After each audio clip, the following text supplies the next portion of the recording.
Bonsoir, bienvenue à la page SIG et télédétection. Aujourd'hui, sans trop tarder, nous allons voir l'essence ou une des composantes des SIG, à savoir l'intégration des données dans le GIS, le système d'information géographique.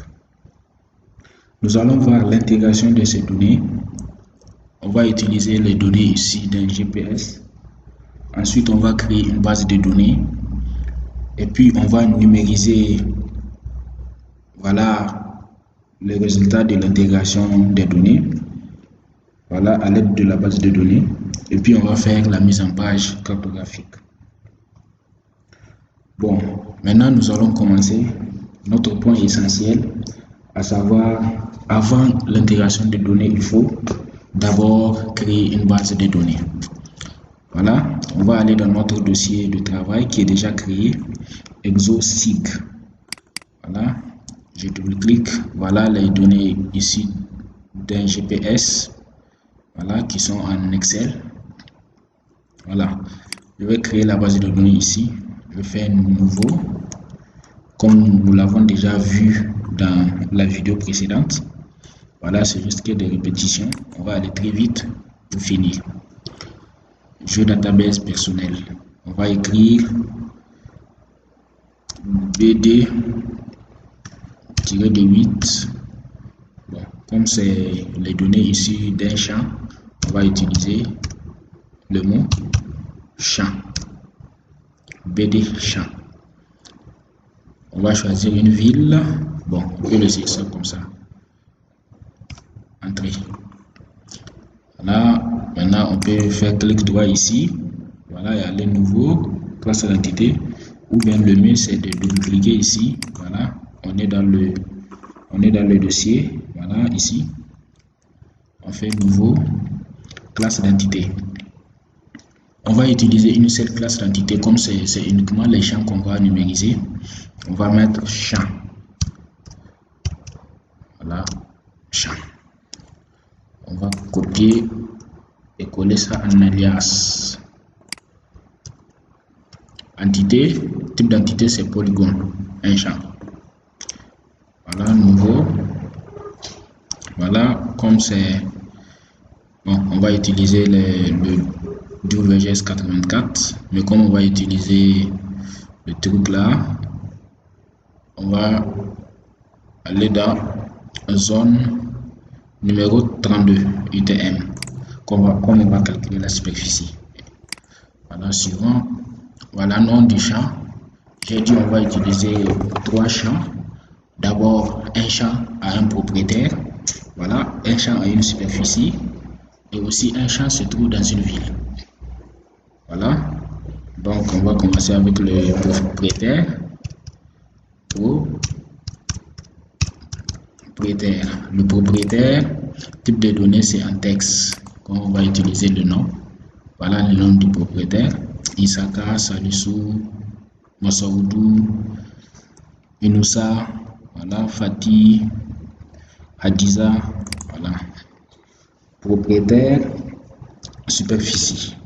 Maintenant la superficie, voilà, la superficie, on va utiliser le double, le réel double, voilà, le double. Et aussi le dernier champ c'est ville, le nom de la ville où se trouve le champ. Comme c'est le nom, on va utiliser le texte. Voilà, on fait terminer. Voilà, notre champ est créé. Voilà, maintenant on va passer à la deuxième étape, à savoir l'intégration des données GPS dans ArcGIS. Voilà, maintenant on va y cliquer sur ArcMap, qui est un outil de mise en page cartographique, de mise à jour des données, voilà, et la visualisation aussi des données. Voilà, on va aller dans Fichier, choisir Ajouter des données XY. Comme je vous l'ai déjà dit, nos données sont en unité M, c'est-à-dire en coordonnées métriques, et ils sont dans le logiciel Excel. l'extension. Voilà, on va aller chercher notre dossier. On fait parcourir. Voilà notre dossier Exosig. Voilà, vous voyez la base de données que je viens de créer. Voilà les données qui sont en Excel. Je vais utiliser la notion.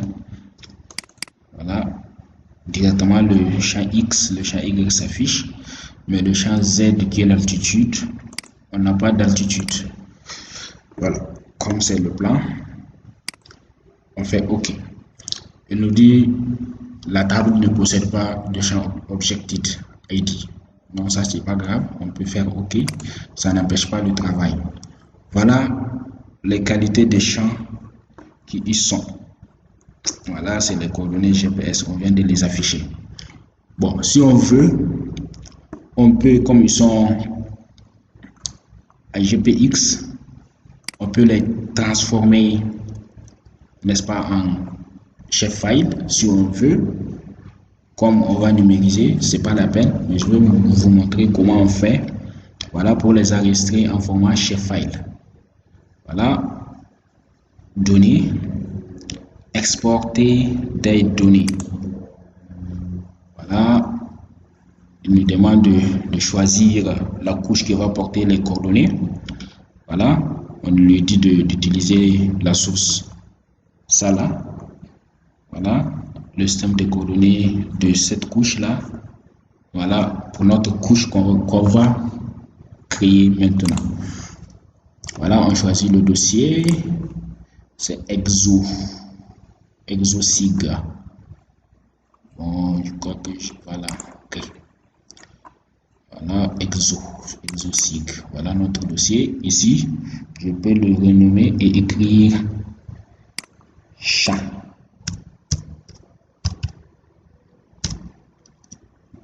Voilà, un shapefile format SHP.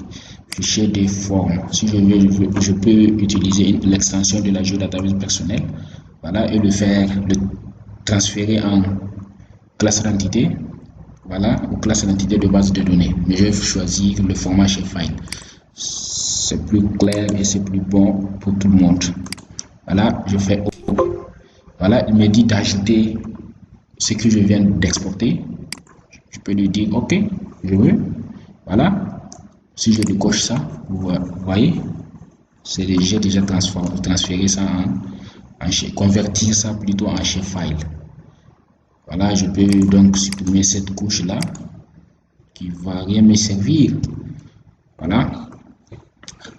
Maintenant, la deuxième étape étant terminée, nous allons procéder à la numérisation, c'est-à-dire la troisième étape, la numérisation. Donc, avant de commencer la numérisation, il faut d'abord amener la base de données qui est créée, voilà, ou bien qui a été créée. Voilà, elle est ici ajoutée. Voilà, je peux chercher, voilà, c'est 6. Voilà le champ de classe d'entité, la classe d'entité plutôt. Voilà, le champ est ici.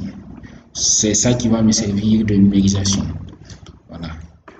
Pour numériser, il suffit d'aller dans champ, modifier les entités, ouvrir une session de mise à jour. Il y a deux étapes. Ça, c'est la plus difficile. Voilà, il y a une autre avec l'outil éditeur qui est ici. On fait cliquer éditeur, ouvrir une session de mise à jour. Je fais OK. Voilà, on va un peu patienter. Voilà, c'est fait. Maintenant, je peux commencer à numériser. Vous voyez, voilà, tout est ouvert maintenant. Voilà, pour commencer à numériser, je pars dans créer des entités. Voilà, je clique ici sur mon champ. Voilà, je viens ici, je commence directement à numériser. Voilà, je commence déjà à numériser les champs. Voilà, voilà. Voilà, mon premier champ est numérisé. Maintenant, je peux ajouter la table d'attributeurs, c'est-à-dire les champs, les principaux champs. Voilà, les champs que j'ai créés: propriétaire, superficie, ville. Le propriétaire, je peux utiliser le nom d'un propriétaire. Voilà, au hasard, je peux utiliser Sani Isahaka. Voilà, c'est son champ. Superficie, ça je vais calculer ça après. Voilà, la ville, je peux utiliser le nom d'une ville quelconque, ville des Zender. Voilà, Zender, comme je suis des Zender. La charité bien ordonnée commence par soi-même. Voilà, j'ai déjà fini avec le premier champ. Voilà, maintenant je commence à numériser le deuxième champ.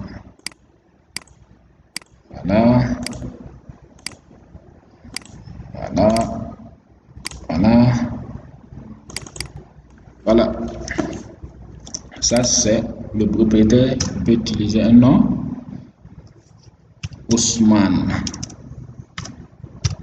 Bon, excusez-moi, j'écris en majuscule, mais c'est pas obligatoire. Ousmane Ali, c'est au hasard que je choisis les noms. Superficie, voilà, ville Zender. Voilà, le deuxième champ qui est ici.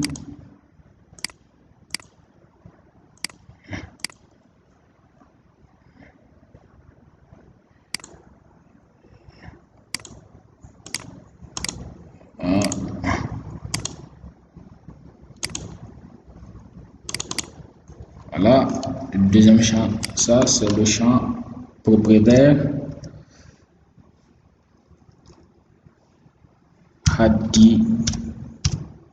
Hadiza Samoussi.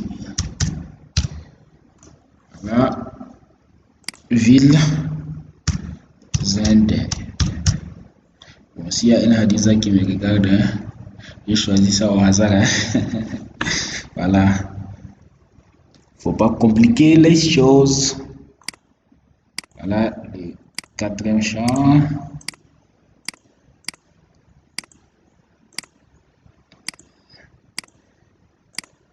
Là, il faut bien respecter les règles de la topologie. Voilà, ça c'est un cours à part, mais comme on n'a pas le temps, peut-être qu'on verra ça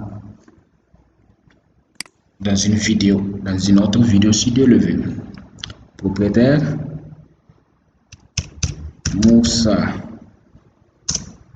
Moussa Kader.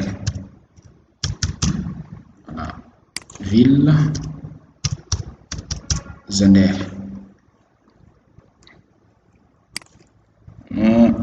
Un autre champ.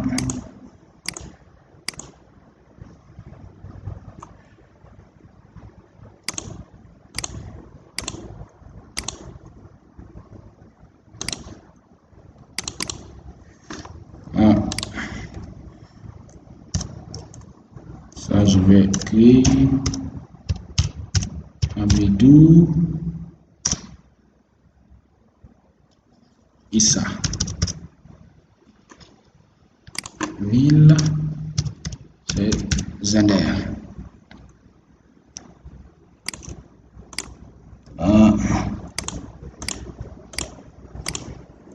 C'est un autre champ.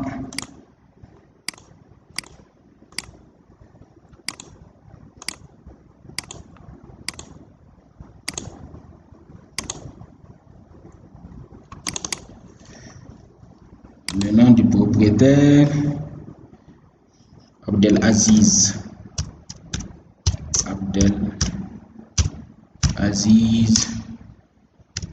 Sawadougou.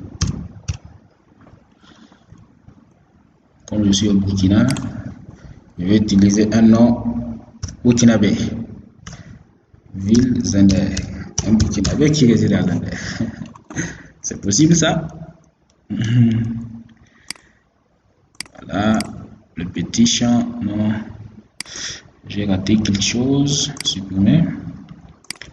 Voilà, il faut que ça soit bien posé, hein.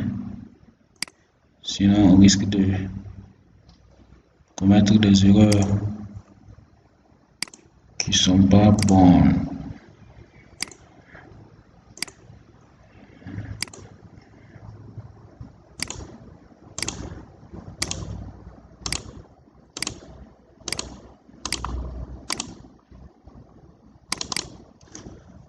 Propriétaire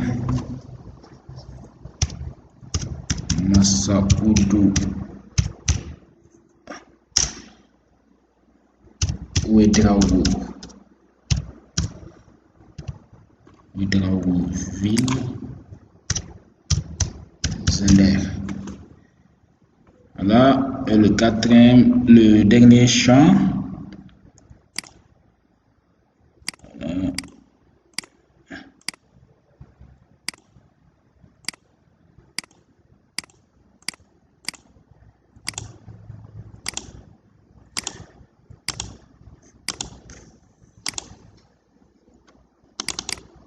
Voilà, ça je vais utiliser Ibrahim Georges Chibou. Voilà, Ibrahim Georges Chibou, ville Zender. Voilà, j'ai fini de numériser les champs. Après avoir fini, d'abord, ça c'est une règle capitale à mettre ça en tête. Il faut cliquer ici et enregistrer. Sinon, tout le travail sera zéro si on ne le fait pas. Voilà, j'ai enregistré. Maintenant, je clique quitter la session de mise à jour pour quitter. Voilà. Maintenant, je peux éditer les champs avec les noms. Voilà, ça c'est les champs d'Ibrahim Georges Chibou, ça c'est les champs d'Issa Haka, Sanusi Hadiza, Moussa Kader, Abdelaziz Sawadougou. Voilà. Maintenant, ça reste la dernière étape qui est la mise en page cartographique. Je crois que ça aussi nous l'avons fait à travers une vidéo. Voilà, vous pouvez cliquer sur le lien. Voilà, sur le site YouTube, cliquez Abdou Folga Mustafa, vous pouvez tout trouver là-bas. Mais on va quand même essayer encore ici, ce n'est pas un problème. Voilà comment on numérise les champs. Par exemple, si vous travaillez dans le foncier, voilà, c'est de cette manière que vous devez procéder. Ça c'est un travail exceptionnel et toutes nos villes, voilà, doivent s'approprier cet outil pour bien l'utiliser, voilà, pour essayer de remédier à des problèmes fonciers qui sont récurrents dans nos villages ainsi que dans notre pays, le Niger. Voilà. J'ai failli oublier, je vous ai dit on va aller faire une mise en page cartographique. Voilà, directement on peut cliquer ici ou bien fichier, mise en page et configuration de l'impression. Voilà, on choisit A4. A4 c'est pas anodin.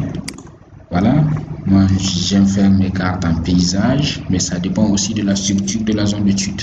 Si vous avez une zone d'étude qui a une structure géométrique un peu verticale, donc le choix c'est portrait. Bon, si vous avez une zone d'étude un peu penchée horizontalement, ça là il y a lieu de choisir le paysage. Voilà, c'est comme ça. Je vais mettre à l'échelle mes éléments. Voilà.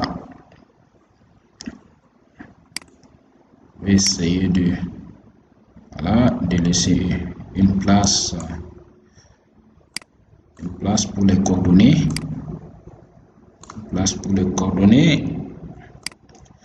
Voilà, ça je vais tout prendre Voilà. Essayez de faire au maximum de prendre les mêmes espaces. Voilà.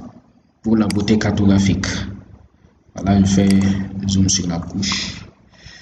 Voilà, ça c'est pas très lisible, mais c'est bon. Ça vaut le coup d'essayer. Couche pour ajouter les coordonnées géographiques. Voilà, je clique dans quadrillage, nouveau quadrillage. Voilà, je choisis graticule. Je peux aussi le renommer ici. Suivant, voilà, je choisis les étiquettes et gradations, c'est-à-dire les plus là et les coordonnées. Voilà.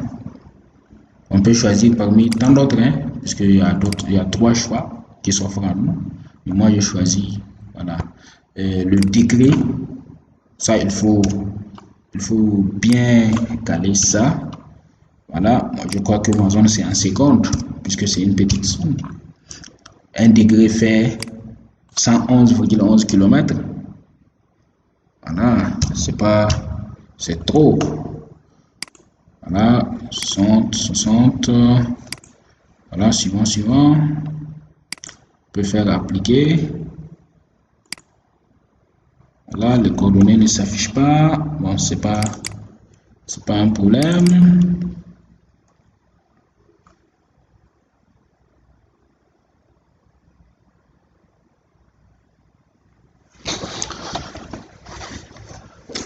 Bon, ArcGIS se plante un peu. On va attendre pour voir ce que ça va.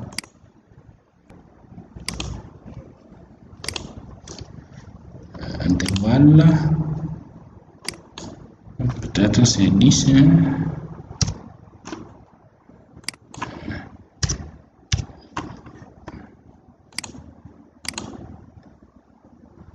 Bon.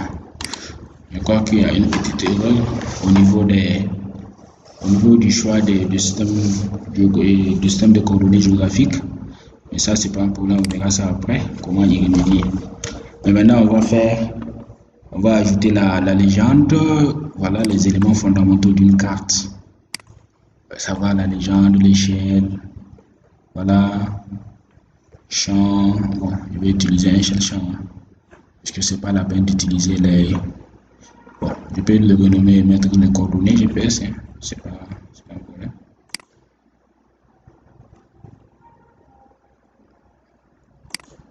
Suivant. Excusez un peu du retard, ça se plante un peu.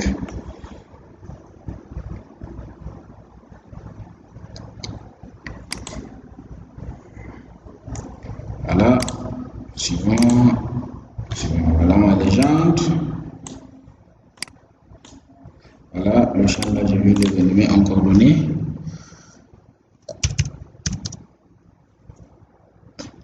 Bon, je vais utiliser encore les coordonnées GPS. Là, ici, je nomme le champ.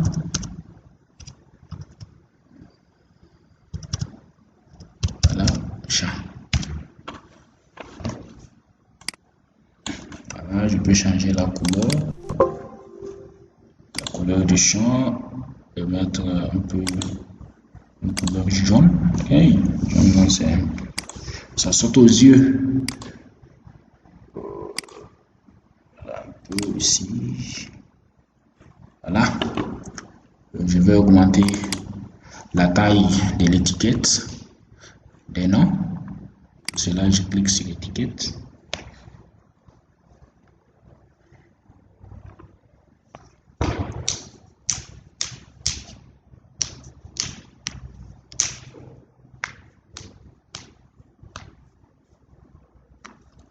Ça va prendre un peu de temps. Voilà. Je mets la taille 14 et en gras. Je vais voir si ça a donné. Voilà. Voilà, c'est bon. C'est bon comme ça, je crois que c'est visible. On fait OK.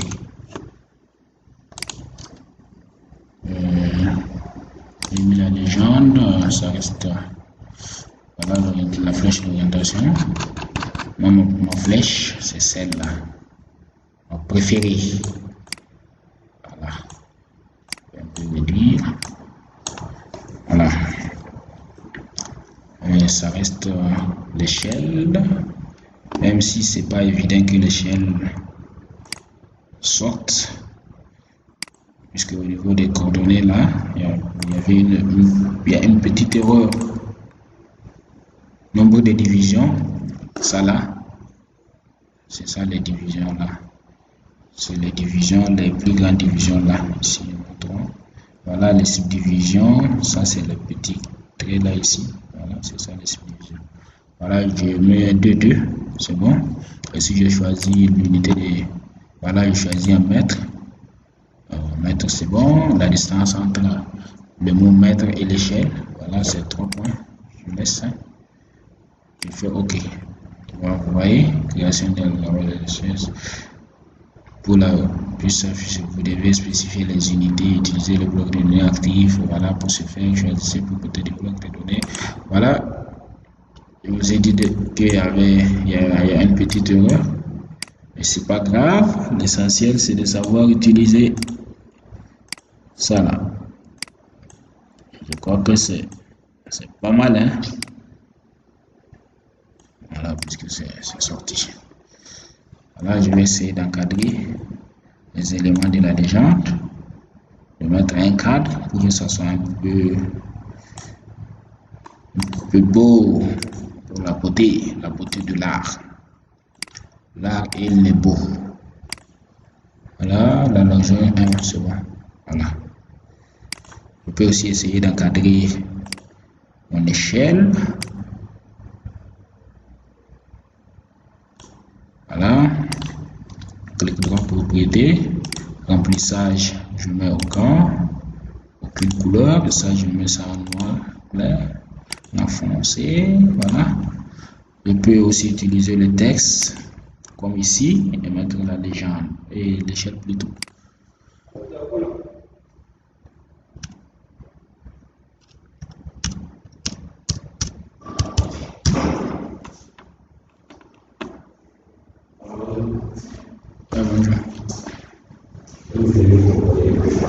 D'accord,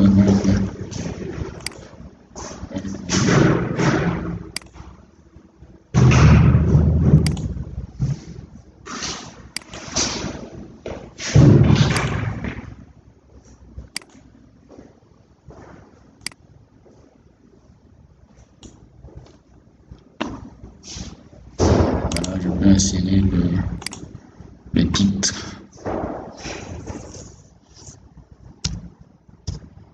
Bon, c'est pas bon de mettre 4. Numérisation déjà.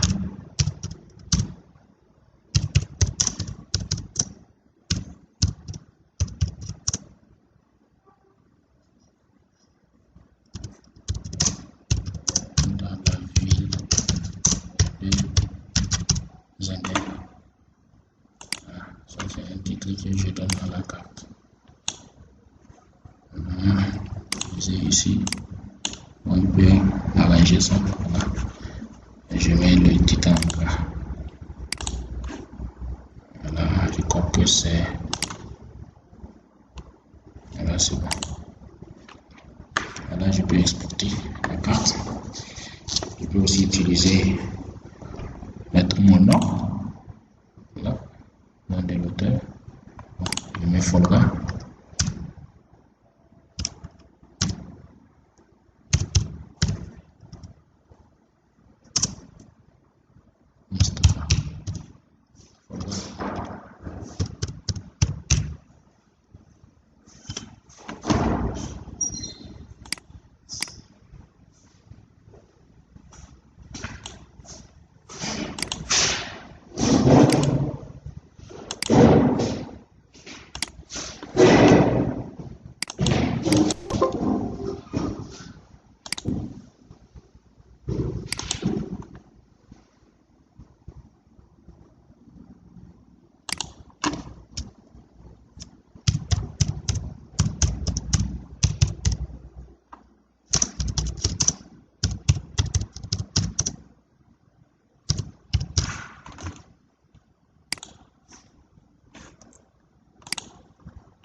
Mais si nous venons tout juste de finir, il faut liker, partager, abonner.